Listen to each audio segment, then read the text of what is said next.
اللہ دیکھ رہا ہے سب کچھ کر.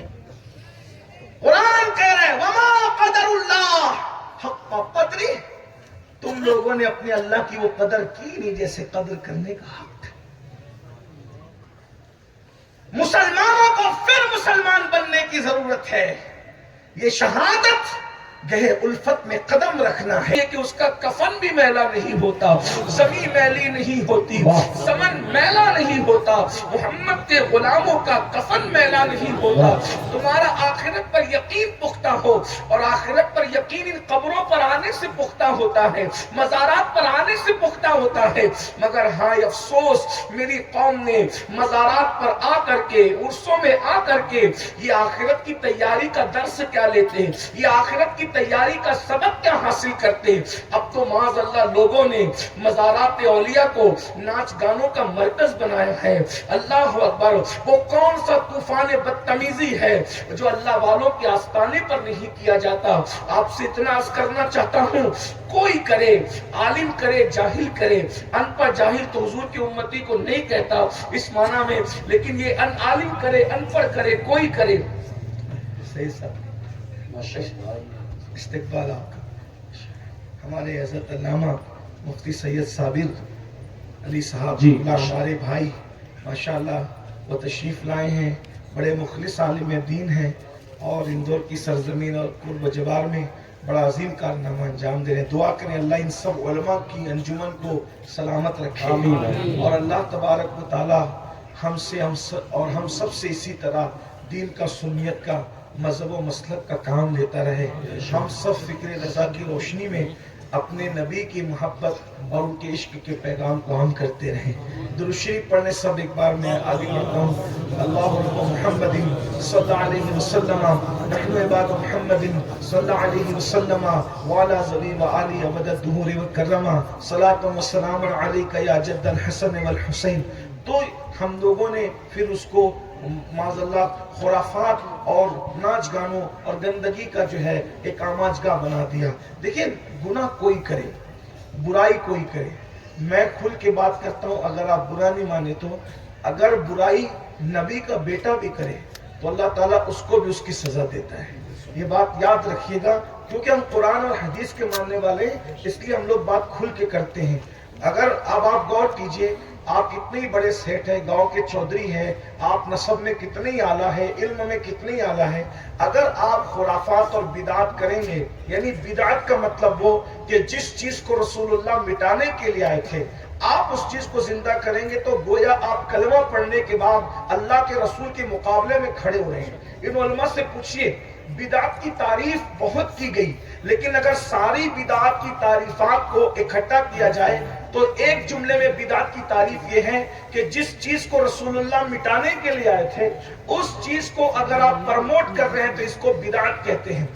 نعرہ تکبیر، نعرہ تکبیر، نعرہ رسالت، مسلک اعلی حضرت، رمن زہرا کے پھول، اولاد رسول حضرت علامہ سید انس میاں صاحب قبلہ، نبیر فاتح بالگرام، شہزادہ بادشاہ اسلام حضرت علامہ سید انس میاں صاحب قبلہ. نعرہ تکبیر، نعرہ رسالت، فیضان بالگرام شریف، نعرہ تکبیر، نعرہ رسالت.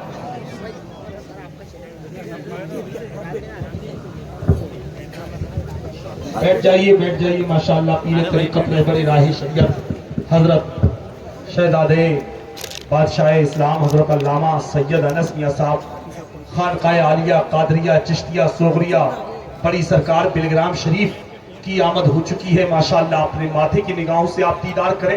ماشاءاللہ حضرت کے جملے بھی آپ کو سماعت کرنا ہے، دعائیں بھی لینا ہے، برکتیں بھی لینا ہے. بیٹھ جائیے. سب درود شریف پڑھنے. صلی اللہ علیہ نبی وآلہ وآصحابہ وبارک وسلم. صلاۃ و سلام علیک یا رسول اللہ.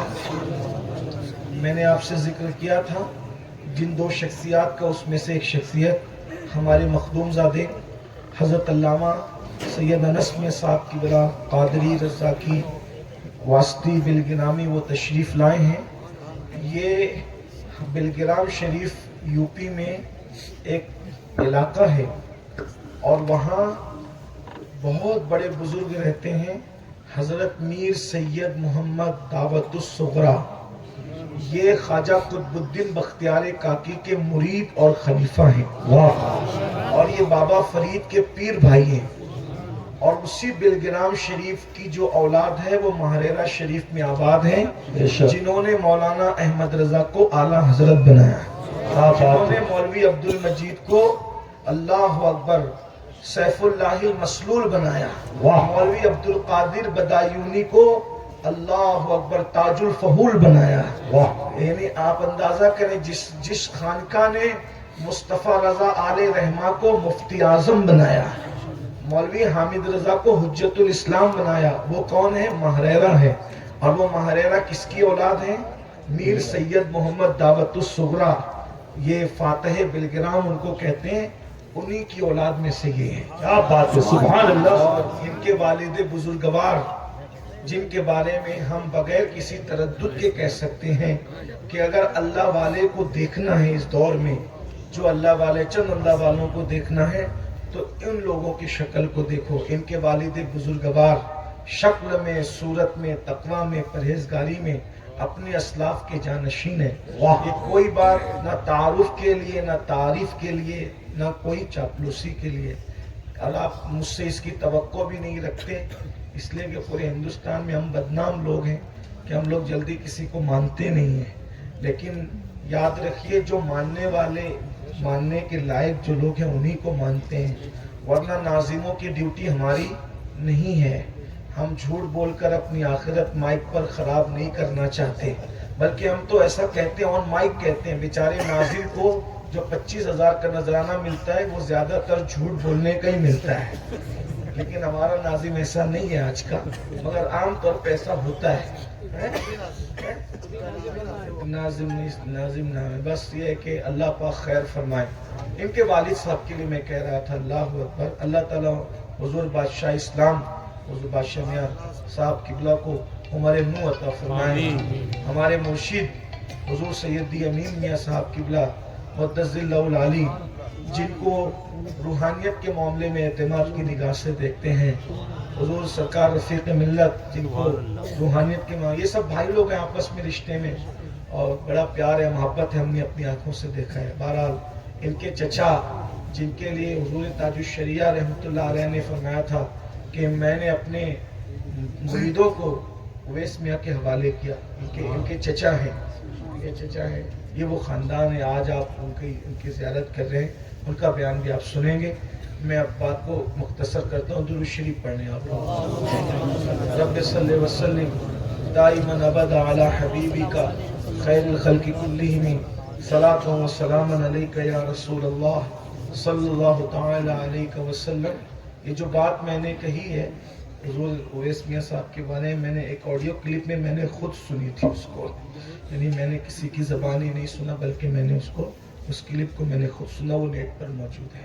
اور ویسے حضور تاج الشریعہ رحمۃ اللہ علیہ بلگرام اور مہریرہ کے سامنے تو بچھے جاتے تھے، اور یہ خاندان کہتا ہے کہ ہمیں جو کچھ ملا ہے وہ برکات مہریرہ ہے، اور یہ کوئی چھپی ہوئی بات تو ہے بھی نہیں، ظاہر سی بات ہے، جس نے 24 سال کے احمد رضا پہ نظر ڈالی اور بیعت بھی کی اور خلافت بھی دی، اور پھر یوں بھی کہا کہ قیامت میں اگر اللہ پوچھے گا آل رسول کیا لایا ہے تو میں احمد رضا پیش کر دوں گا۔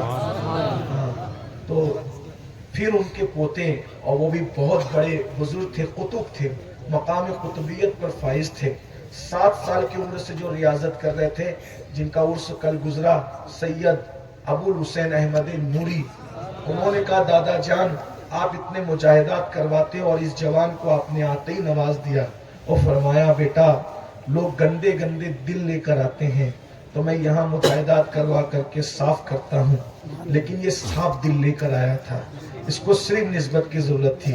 آپ اندازہ کریں جب امام احمد رضا کا دل صاف ہے، یہ کس نے بتایا؟ آل رسول نے بتایا۔ جب آل رسول کی نگاہ دل کے اندر جھانکتی ہے تو رسول اللہ کی نگاہوں کا عالم کیا؟ بے شک، سبحان اللہ۔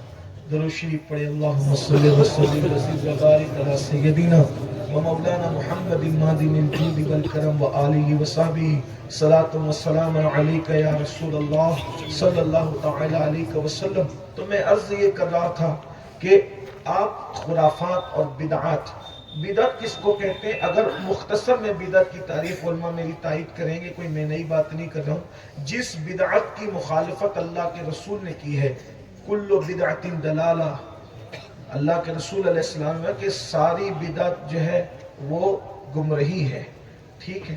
تو جس بدعت کو حضور نے گمراہی قرار دیا ہے تو وہ بدعت کیا ہے؟ اس کی تعریف یہ ہے، اس کی ڈیفینیشن پریچے اس کا یہ ہے کہ حضور علیہ الصلوۃ والتسلیم کی سنت کے مقابلے میں کسی چیز کو کھڑا کرنا، پروموٹ کرنا، اس کو کہتے ہیں بدعت۔ اور اللہ کے رسول علیہ السلام نے فرمایا بدعتیوں پر اللہ لعنت کرتا ہے، بدعتیوں کی اللہ نہ عبادتیں قبول کرتا ہے نہ دعائیں قبول کرتا ہے۔ اب غور سے سننا، یہ عرس میں خرافات کیسے آئے، اور پھر میں نے پہلے کا میں زیادہ نہیں کہوں گا، بات کو میں مختصر ہی کروں گا۔ عرس میں اور ہماری مسلمانوں کی محفل میں، شادیوں میں خرافات کیسے آئے؟ تو یہ جو بدعت ہے اس کے بارے میں بزرگوں نے فرمایا کہ بدعتی جب قبر میں جاتا ہے تو اللہ اس کو سور کی شکل میں تبدیل فرما دیتا ہے۔ اسی لیے فرمایا کہ بدعتی کو دیکھو تو سلام بھی مت کرو، کیونکہ بدعتی اللہ کے رسول کے مقابلے میں کوئی چیز کھڑی کر رہا ہے، جو چیز حضور پرموٹ کرنے آئے تھے اس کو مٹا رہا ہے، اور حضور علیہ السلام کی سنت کو مٹا کر وہ کسی نئی چیز کو کھڑی کر رہا ہے دین میں، اس کو بدعت کہتے ہیں۔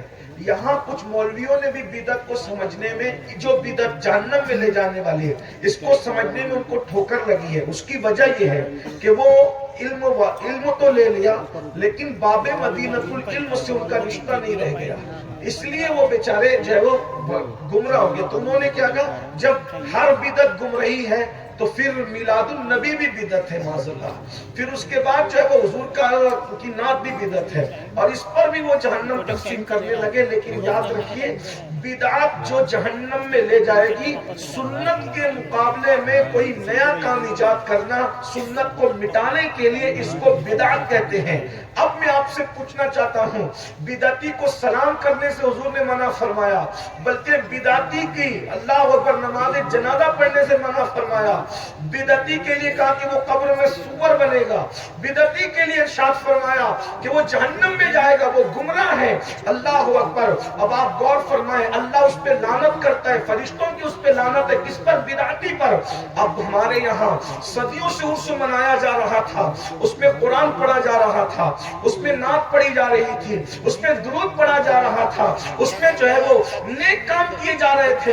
تو اسلام دشمن طاقتوں نے سوچا کہ اگر اسی ڈگر پر مسلمان قائم رہے تو ترقی کریں گے، تو انہوں نے باطل مذہبوں کی رسومات کو ہمارے عرس کے اندر گھسانے کی کوشش کی، اور کچھ ان پڑھ لوگ جو ہیں اس کا شکار ہو کر کے رہ گئے۔ پھر کیا ہوا؟ اب قرآن پڑھنے کا نام عرس تھا، تو جب یہ ناچ گانے کی محفلیں منعقد ہونے لگی تو لوگ عرس میں بھی اب قرآن کو ہاتھ نہیں لگاتے۔ غور کیجئے گا، توجہ کیجئے گا، یعنی قرآن کو مٹانے کے لیے، قرآن کی تلاوت کو روکنے کے لیے کوئی اور چیز ایجاد کی گئی، اور ہم لاشعوری طور پر اس کا شکار ہوتے چلے گئے۔ اسی طریقے سے درود شریف کے ختم کو ختم کرنے کے لیے جو ہے وہ اس طرح کے خرافات آتے چلے گئے۔ یاد رکھیے، جو خانقاہی سنا ہے ہم اس کے کبھی مخالف نہیں ہیں، ہم نے کبھی اس کی مخالفت نہیں کی ہے، اس لیے کہ ہم لوگ تو قدیم چشتی لوگ ہیں، اور ہندوستان میں پیدا ہونے والا کسی سلسلے سے وابستہ ہو وہ پہلے چشتی ہے، بعد میں سب کچھ ہے، اور ہم چشتیوں کی سما کو نہ کبھی مخالفت کی نظر سے دیکھتے ہیں، نہ معاذ اللہ کبھی اس پر کوئی حکم لگاتے ہیں۔ بلکہ میں بلگرام شریف کا ذکر کر رہا تھا، اگر سما کو ہم مخالفت کی نظر سے دیکھیں تو پھر سب سنابل شریف کو ہمیں جو ہے وہ طاق میں رکھ دینا پڑے گا، جبکہ ہمارے امام نے لکھا کہ یہ کتاب مقبول بارگاہ رسالت ہے، اور اس میں جگہ جگہ سما کا تذکرہ کیا گیا ہے، سما کی تائید کی گئی ہے۔ کون سی سما؟ غریب نواز والی سما، محبوب الہی والی سما، قطب الدین بختیار کاکی والی سما، ہمارا قطب الدین، ہمارا مرشد اللہ اکبر سما میں دنیا سے تشریف لے گئے۔ یہ شعر پڑھا جا رہا تھا، کچھ ٹکانے خنجر تسلیم را، ہر سماز غیب جانے مٹی کا رس ہمارے مرشد مخدوم اشرف جہانگیر سمنانی سما میں دنیا سے تشریف لے کر کے گئے. اللہ اکبر. آپ کیا سمجھتے ہیں ہم سما خانقاہی سما کے مخالف کبھی نہیں ہے جو شرعی حدودوں کے اندر اور اس کے شرائط کے ساتھ ہو. اللہ اکبر. لیکن یہ جو غیروں کے مشابہت کرتے ہوئے ناچ گانے کی محفلیں ہیں اس میں ولی بھی بد دعا دیتا ہے. عرس والا ولی بھی بد دعا دیتا ہوگا کہ کرتے کیا ہو. اس لیے کہ عرس کا اصل مقصد ہے بدعات کا خاتمہ, خرافات کا خاتمہ, آخرت کو یاد کرنا, آخرت کی فکر کرنا.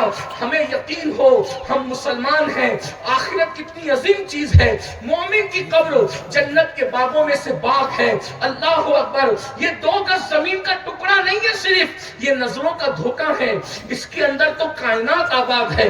بلکہ رسول اللہ کا فرمان ہے مومن کی قبر کتنی بڑی ہے. غور کیجئے, نبی رحمت کا فرمان ہے, اللہ کے رسول کا فرمان ہے. خدا کی قسم اگر مومن کی موت پتہ چل جائے تو انسان کا دل مرنے کو چاہے. اگرچہ ہم مرنے کی دعا نہیں کرتے, ہم انتظار کرتے جب بلاوا آئے گا, جب جائیں گے.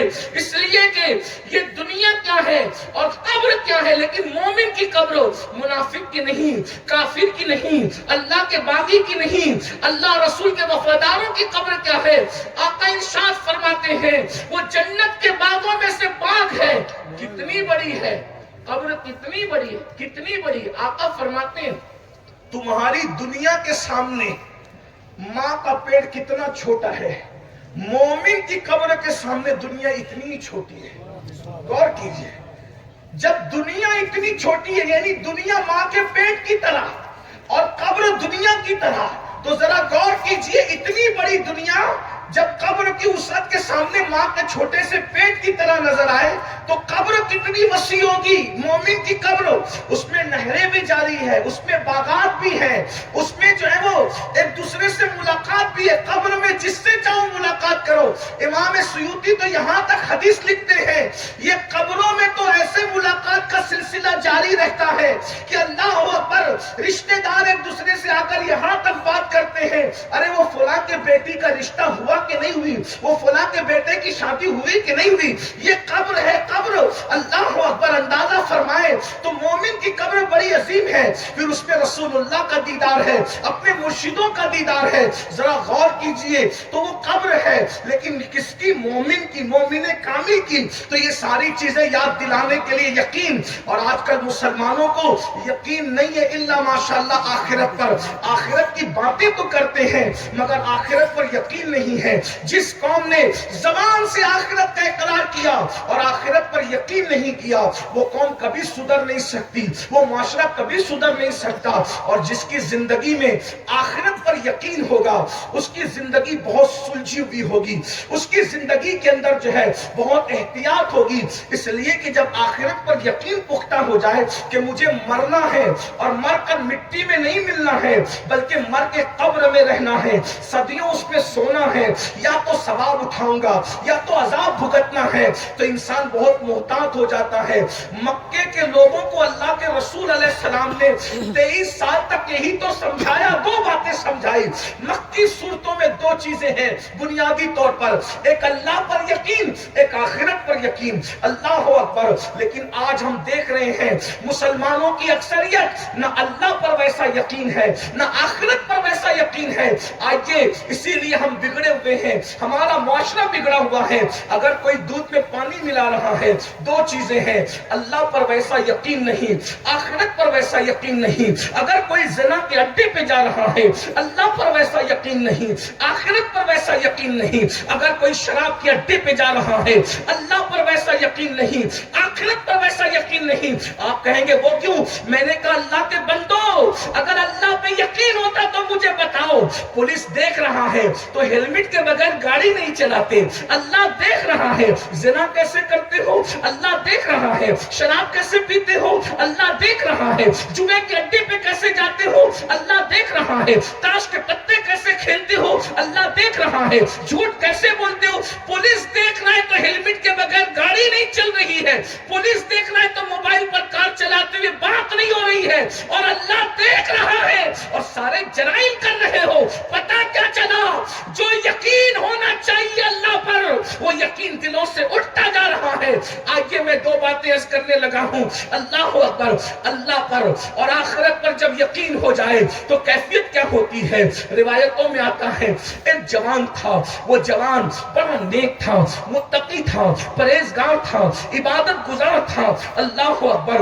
اس جوان کی عادت تھی وہ روزانہ مسجد نبوی میں جا کر عبادت کیا کرتا تھا. یاد رکھنا مسلمانوں, اسلام میں نیکی کا جو ثواب ہے, نیکی کا ثواب کیا ہے؟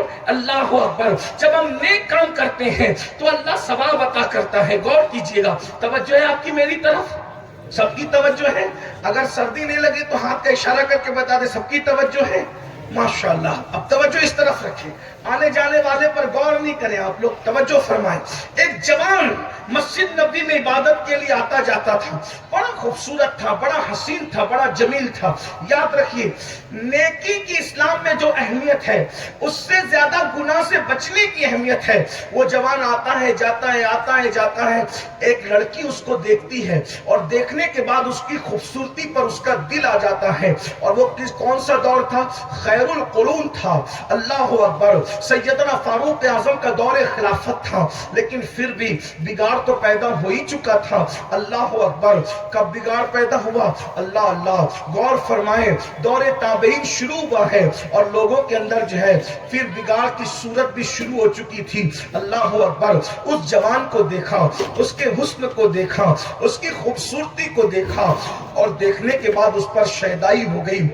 اس نے کوشش کیا کہ کسی بھی طرح سے اس نوجوان کو میں حاصل کروں, کسی بھی طرح سے اس نوجوان کے لیے میں اس کے جسم پر قابو پانے کی کوشش کروں اور بہلا پھسلا کر کے اس کو اپنے پاس بلاؤں. ایک دن وہ نوجوان نماز کے لیے جب وہ جا رہا تھا یا نماز سے واپس آ رہا تھا, اس جوان کو کسی ہیلے سے کہ مدد کی ضرورت ہے گھر کے اندر بلایا اور گھر میں بلانے کے بعد اس جوان سے کہا, اے نوجوان میں تجھ سے محبت کرتی ہوں, تجھے آتے جاتے دیکھتی ہوں, تیرے حسن سے مجھے پیار ہے, تیرے جسم کی خوبصورتی سے مجھے پیار ہے. اللہ اکبر. ذرا غور تو کریں یہ کیسی گھڑی ہوتی ہے کہ جب کوئی عورت انسان کو, مرد کو گناہ کی دعوت دیتی ہے. اور یاد رکھنا یہ وہ مقام ہے, اللہ کے رسول صلی اللہ علیہ وآلہ وسلم ارشاد فرماتے ہیں جب کوئی حسن والی اور اعلیٰ نسب عورت انسان کو گناہ کی دعوت دے, انسان کو برائی کی دعوت دے اور وہ اس پر قابو بھی رکھتا ہو, پھر یہ سوچ کر کہ اللہ دیکھ رہا ہے, خدا کے خوف کی وجہ سے انسان اس کو چھوڑ دے, وہ گناہ نہ کرے, ایسے انسان کو اللہ قیامت کے دن عرش کا سایہ عطا فرمائے گا, عرش کے سائے میں جگہ عطا فرمائے گا. اور اللہ اکبر. ایک حدیث پاک یہ بھی میرے آقا کی ہے, اللہ کے رسول علیہ الصلوۃ والتسلیم فرماتے ہیں اگر کوئی خوبصورت لڑکی کا حسن تمہارے سامنے ہو اور تم اس کو دیکھنے سے نظریں پھیر لو, اللہ اسی وقت بے حساب تمہیں جنت نعیم کا مستحق قرار دیتا ہے. بے حساب, صرف اس گناہ سے بچنے کا صلہ دیکھو, بے حساب جنت نعیم کا مستحق قرار دیتا ہے.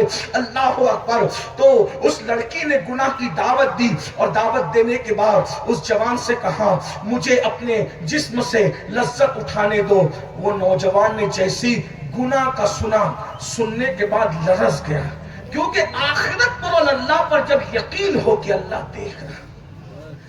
ابا دیکھ رہے ہو تو لوگ سگریٹ نہیں پیتے, پیر صاحب دیکھ رہے ہو تو لوگ گٹکا نہیں کھاتے.